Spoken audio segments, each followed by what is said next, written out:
ये है talks news network और आप देख रहे हैं पॉलिटॉक्स, राजनीति का कच्चा चिट्ठा।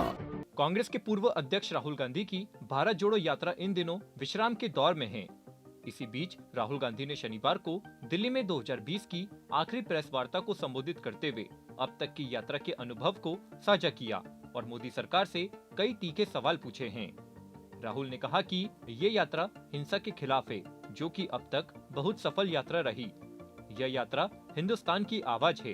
विपक्ष के सारे नेता हमारे साथ खड़े हैं, ये हम सभी को मालूम है, लेकिन कुछ सियासी मजबूरियों की वजह से कुछ लोग नहीं आ रहे हैं। उस पर कुछ नहीं कहना चाहता। देश में बेरोजगारी और महंगाई का मुद्दा बड़ा है। चुने हुए लोगों के पास अरबों और बाकी के पास कुछ नहीं। कांग्रेस सांसद राहुल गांधी ने प्रेस वार्ता की शुरुआत में कहा कि ये जो यात्रा है, जिसको मैंने नदी भी कहा है, ये एक जीवित चीज है।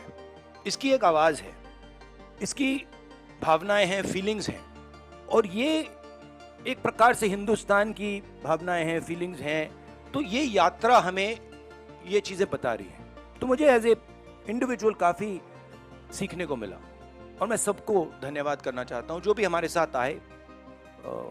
मेरे जो आरएसएस के, बीजेपी के मित्र हैं, उनको भी मैं धन्यवाद करना चाहता हूं, क्योंकि एक्चुअली हो क्या रहा है, जितना वो आक्रमण करते हैं उतनी हमको अपनी पोजीशन इंप्रूव करने का मौका मिलता है। तो मैं चाहता हूं, और मैं सीरियसली बोल रहा हूं, मैं चाहता हूं कि वो थोड़ा और जोरों से करें और अग्रेसिवली करें, तो कांग्रेस पार्टी को और हमें, मतलब अपनी जो आइडियोलॉजी है वो अच्छी तरह समझ आए। एक प्रकार से मैं उनको अपना गुरु मानता हूं कि वो मुझे रास्ता दिखा रहे हैं कि क्या नहीं करना चाहिए, रिएक्ट कैसे करना चाहिए, और अच्छी ट्रेनिंग दे रहे हैं मुझे, तो उनका भी मैं धन्यवाद करता हूं। वहीं हाल ही में सपा प्रमुख अखिलेश यादव के बयान की बीजेपी और कांग्रेस एक है, इस पर बोलते हुए राहुल गांधी ने कहा कि रही बात विपक्ष की, मैं जानता हूं कि विपक्ष के नेता सारे के सारे हमारे साथ खड़े हैं, और वो मतलब वो क्लियरली हमें मालूम है। बट आज के हिंदुस्तान में कंपल्शंस भी होते हैं, पॉलिटिकल कंपल्शंस होते हैं, दूसरे कंपल्शंस होते हैं। तो मैं उस पर कमेंट नहीं करना चाहता हूं कि क्यों आ रहे हैं, क्यों नहीं आ रहा है, कौन आ रहा है, कौन नहीं आ रहा। बस मैं ये कहना चाहता हूं कि भारत जोड़ो यात्रा के दरवाजे, जो भी भारत को जोड़ना चाहता है उसके लिए खुले हैं, किसी को हम रोकने वाले नहीं हैं। दूसरी बात, विचारधारा में सिमिलैरिटीज होती हैं। देखिए, नफरत और हिंसा और मोहब्बत में सिमिलैरिटी नहीं होती है, डायमेट्रिकली ऑपोजिट चीजें हैं। मगर बहुत सारे लोग हैं, और उसमें से अखिलेश जी हैं, मायावती जी हैं, बहुत सारे लोग हैं जो मोहब्बत का हिंदुस्तान चाहते हैं, मैं जानता हूं, नफरत का हिंदुस्तान नहीं चाहते हैं। तो रिश्ता तो है उनके साथ, आइडियोलॉजिकल रिश्ता, और भारत जोड़ने का और नफरत को मिटाने का रिश्ता है। राहुल गांधी ने आगे कहा कि भाई मुझे बताओ एक बात, मुझे समझ नहीं आ रही बात, ये टी शर्ट से आपको इतनी डिस्टर्बेंस क्यों हो रही है? मतलब एक भी यहाँ टी शर्ट में नहीं बैठा, तो क्या आप चाहते हो मैं स्वेटर पहन लूं? मतलब इससे इतनी डिस्टर्बेंस क्यों नहीं है लोगों को? अच्छा, तो मैं ऐसे करूंगा, यात्रा के बाद मैं वीडियो बनाऊंगा कि टी शर्ट में कैसे चला जाता है और ठंड को कैसे कन्फ्रंट किया जाता है, बना दूंगा आपके लिए। हाँ, but what is your question? गुरुजी, ये आपने स्वेटर क्यों पहन रखा है? नहीं, इसका कारण ये नहीं है। इसका कारण ये है कि आप सर्दी से डरते हो। इसका कारण नहीं है कि सर्दी है, आप सर्दी से डरते हो। मैं सर्दी से डरता नहीं हूं, सीधी सी बात है। वहीं बीजेपी पर हमला जारी रखते हुए राहुल गांधी ने कहा है कि और हमारी सरकार ने जो चाइना का मामला है उसको कंप्लीटली मिसहैंडल कर दिया है, ठीक है।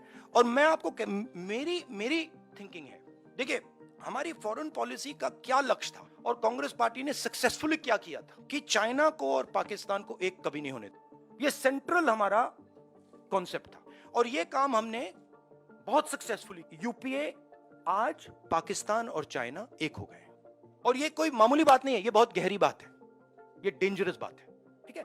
और ये क्यों हुए हैं? क्योंकि हमारी सरकार ने मिसहैंडल, हमारी सरकार ने फॉरेन पॉलिसी को मिसहैंडल कर दिया है, और जो ब्रॉड स्ट्रक्चर है फॉरेन पॉलिसी का उसको वो समझे नहीं। अब मैं कह रहा हूं कि ये दो एक हो गए हैं, अब रिस्क है, और कहीं ना कहीं ये कुछ ना कुछ करेंगे। और पहला कदम इन्होंने डोकलाम में लिया, और दूसरा कदम इन्होंने लद्दाख में लिया। मेरे लिए, मेरी व्यू पॉइंट से ये प्रिपरेशन है। अगर नहीं है तो बहुत अच्छा, मगर मुझे लग रहा है कि ये प्रिपरेशन कर रहे हैं। और मैं सरकार को कह रहा हूं कि it is not if, it is when. Meaning अब आपको पूरी प्रिपरेशन करनी है और उस प्रिपरेशन में 2-3 चीजों की जरूरत है। सबसे पहले आपको सेना, वायुसेना, नेवी, जो भी हमारे स्ट्रक्चर्स हैं उनकी बात सुननी है। वो क्या कह रहे हैं उनकी बात सुननी है, उसकी रिस्पेक्ट करनी है। इसका मतलब जो आप पॉलिटिकल यूज कर रहे हो उसको आपको बंद करना पड़ेगा एकदम। दूसरी बात, जो हमें प्रिकॉशंस लेने हैं और वो मिलिट्री प्रिकॉशंस हैं मगर नॉन मिलिट्री प्रिकॉशंस, वो आप शुरू कर दीजिए। तीसरी बात, जो बॉर्डर पे हो रहा है उसको आप छुपाइए मत, क्योंकि चाइना को मैसेज जा रहा है। पॉलिटॉक्स ब्यूरो, दिल्ली। ये है टॉक्स न्यूज नेटवर्क और आप देख रहे हैं पॉलिटॉक्स, राजनीति का कच्चा चिट्ठा।